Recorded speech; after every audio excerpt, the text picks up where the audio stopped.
Shalom Bapak Ibu dan Saudara terkasih di dalam nama Tuhan Yesus. Dimanapun Anda berada dan dimanapun Anda bisa mendengar rekaman ini, kita bertemu dalam program Saat Teduh 5 Menit untuk edisi hari ini.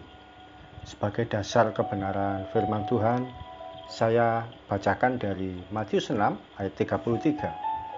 Firman Tuhan berkata, "Tetapi carilah dahulu kerajaan Allah dan kebenarannya, maka semuanya itu akan ditambahkan kepadamu." Sahabat Kristus, bagian firman Tuhan ini tentu sangat kita kenal dan pahami. Namun tidak ada salahnya untuk kita kembali merenungkan apa yang menjadi maksud dan pesan Tuhan di dalamnya.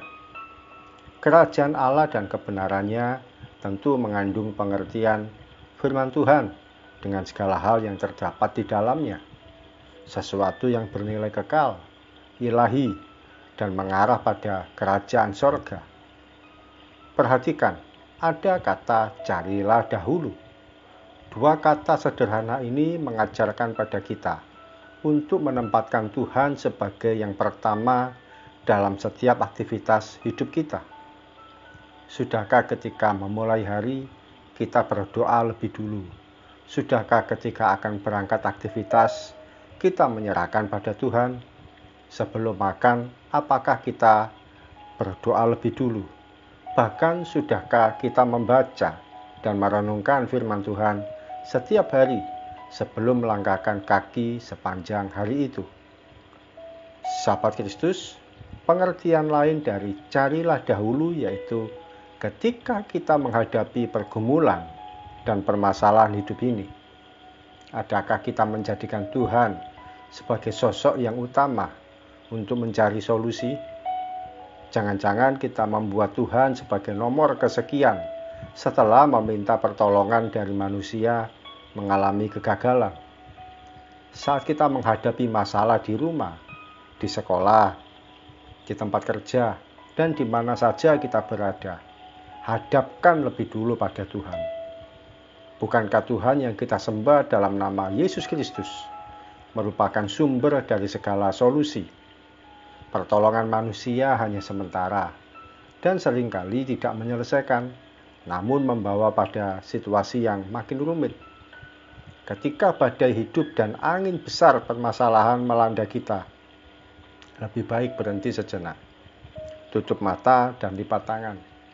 Percayalah, Tuhan Yesus pasti menyediakan pertolongan yang ajaib dan tak terpikirkan bagi kita sebelumnya.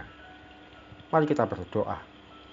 Terima kasih Tuhan Yesus, firman-Mu pagi hari ini mengingatkan kami untuk menjadikan Engkau sebagai yang pertama dan terutama dalam hidup ini. Membuat segala aktivitas kami harus kami awali dengan berdoa, menyerahkan pada Tuhan. Kiranya Engkau yang turut campur tangan dalam setiap aktivitas kehidupan kami. Demikian juga ya Tuhan, ketika kami menghadapi berbagai pergumulan dan permasalahan, kiranya kami boleh menempatkan Engkau sebagai sumber solusi yang utama, bukan alternatif. Tidak mencari pertolongan pada yang lain dulu, tapi kepada Tuhan. Tuhan Yesus, kami siap untuk aktivitas hari ini. Berkat-Mu, kebaikan-Mu kiranya menopang, menyertai hari-hari kami, mulai pagi sampai nanti malam, dan bahkan sepanjang umur hidup kami. Pemeliharaan Tuhan akan kami alami dan nikmati. Dalam nama Tuhan Yesus kami berdoa dan mengucap syukur. Amin. Sahabat Kristus, ketika kita mengistimewakan Tuhan, maka Dia pun akan mengistimewakan kita. Salam dari saya, Pendeta Ogi Raharjo dari Mitspa Ministry. Tetap setia sampai garis akhir. Tuhan Yesus memberkati.